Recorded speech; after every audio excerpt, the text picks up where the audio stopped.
Hi folks, guess what? I have a surprise for you. A little surprise. Maybe a big surprise depending on where you live. Firstly, let me welcome you to my humble homestead, off-grid property in the forest. And today, I actually want you to guess what the surprise is. I give you a hint. You know that I live in higher elevation. You know that I live in the forest. You know that I live in Canada. And it is the end of November. Can you guess what the surprise is?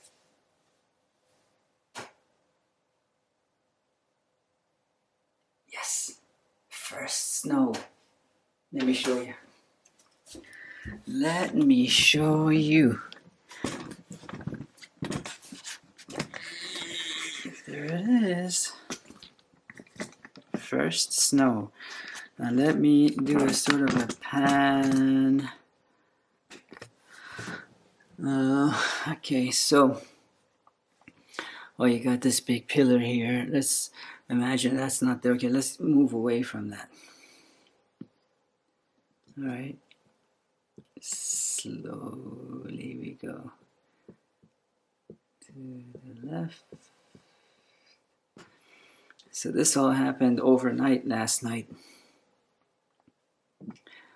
And as most snow at this time of the year, it is basically wet snow that isn't going to stick around long. But, the snow's falling off the roof. We have a metal roof, and when the snow falls, it sounds like an avalanche. And so anyway, wet snow, I like it because usually when you get wet snow, it's usually not all the time. It's because we had rain just before it turned to snow. So what it means is that everything was wet. Even the tiniest branches were wet, and then when it snowed, it changed to snow. Snow stuck to it. And that's why it looks so glorious like that. Usually we don't get snow like that. Our snow is usually dry snow, like very powdery, sort of 90% air, and so it doesn't stick to anything. It just gets blown into piles and mounds and whatever. And so wet snow. And also, at this time of year, although the forest is always peaceful and quiet and serene, when it snows, especially the first snow, it's even quieter. It's you know, they say the silence is deafening. It's so quiet. And it is going to warm up, as like I said, this won't be around. In fact, they're talking about 15 millimeters of rain tomorrow. So all of this, there won't be any evidence of this by tonight, even because it'll warm up to +4. I think right now it's more like +1 Celsius. So as you can see, snow's already falling off of the trees. Even though it's snowing, you can see a few flakes coming down, just dancing around, really, really whimsical, snow globe-like. But it's still warm enough that, you know, that border where it's just above zero, like +1, that it could go either way, turn to rain or snow. So it's snow now. And one can tell that it was blowing from the north side, because if you look at the trees, you'll see only one side, the trunks, you'll see that only one side has snow on them.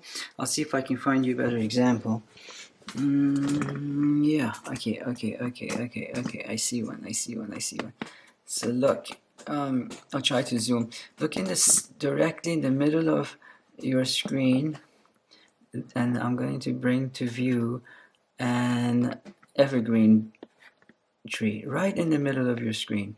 So look, on the right side of it, you'll see snow, attached to it, and on the left side of it, nothing.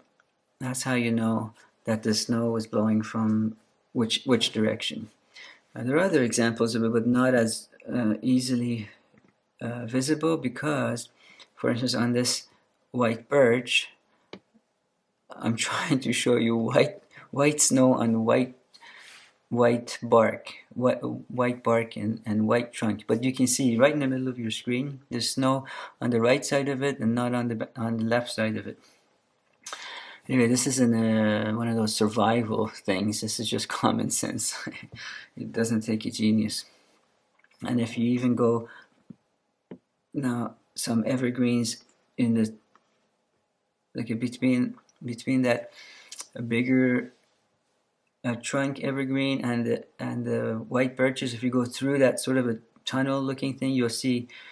I can't go and zoom any closer. I don't have this is just a standard lens that came with the camera.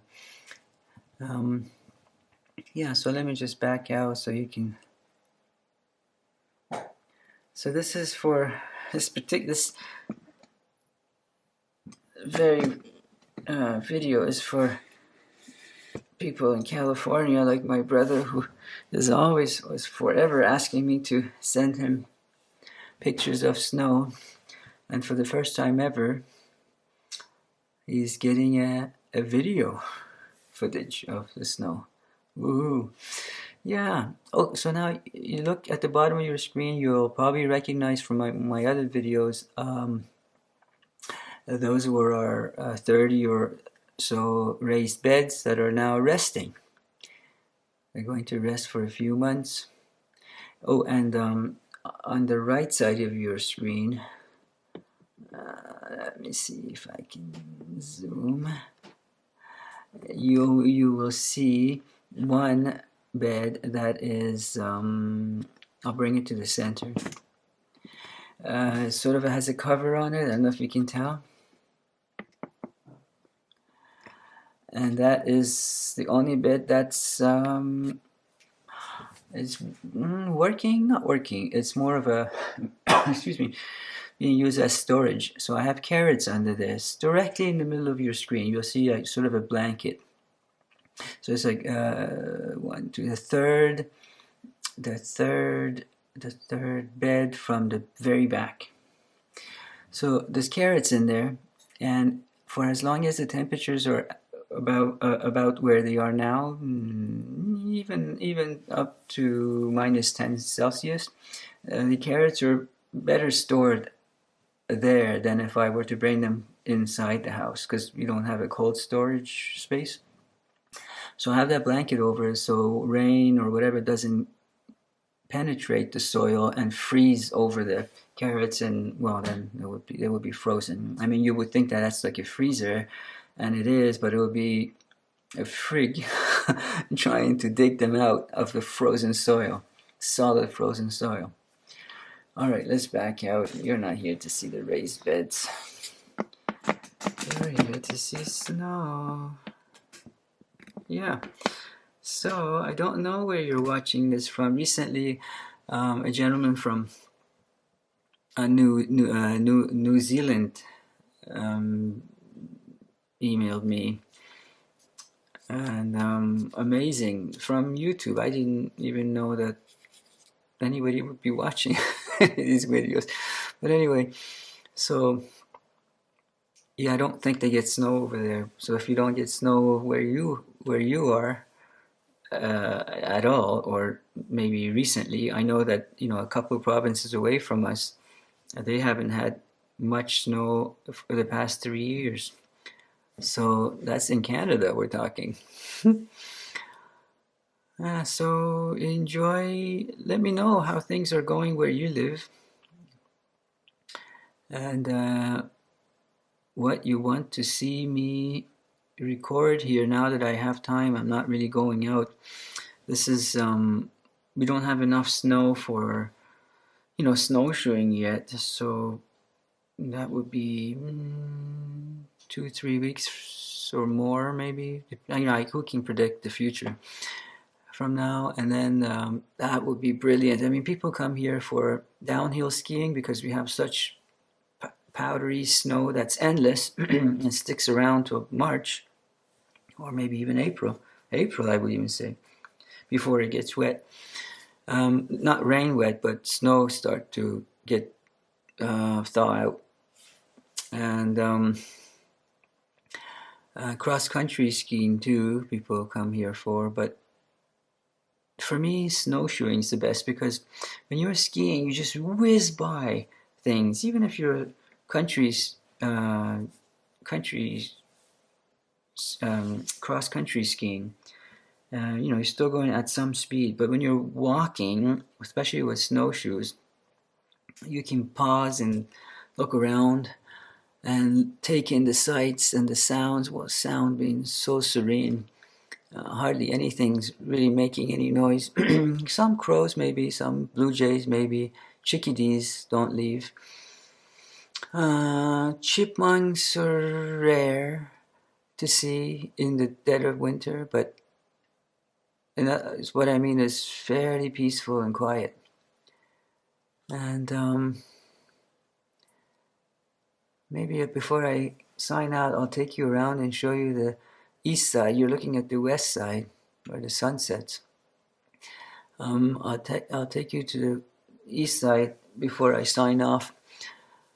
And so I don't maybe talk anymore. Just say, enjoy this peaceful day wherever you are. Be good to yourself, and if you can, be good to others. Let's go.